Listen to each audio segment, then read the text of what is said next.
আসসালামু আলাইকুম ভিউয়ার্স, কেমন আছো সবাই? আশা করি সব ভালো আছো। তো দেখতে পারা আজকে আবারও এক জায়গাতে গেছি ট্যাঙ্কার লইয়া পানি নেওয়াত। এই যে দেখতে পারা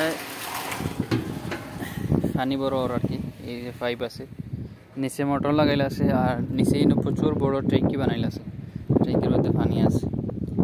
আর এখানে একটা দেখতে পারা ইস্তারার মধ্যে দেখতে পারা খাজুর গাছ আছে।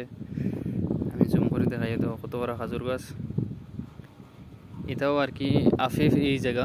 আর মেইন রাস্তাও এবারও দাঁড়ো, মেইন রাস্তার দাঁড়ো দেখতে পাওয়া কত বড় খাজুর গাছ আছে। এখানে মানুষও আছে, মানুষে খাজুর গাছও সব সময় পানি দেওয়ার থাকে আর কি। এরপরে এখানে উটও আছে কিছু দেখতে পাওয়া যায়, উটও আসন 2-3টা। আর এখানে গুড়াও আসন। তো দেখতে পাওয়া যায় সাইডের দিকে মরুভূমি।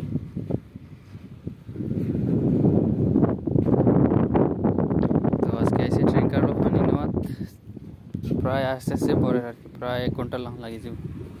এরপরে আবার জায়গা চাই। বর্তমানে মালিক গেছে নাস্তা আনাত টাউনও।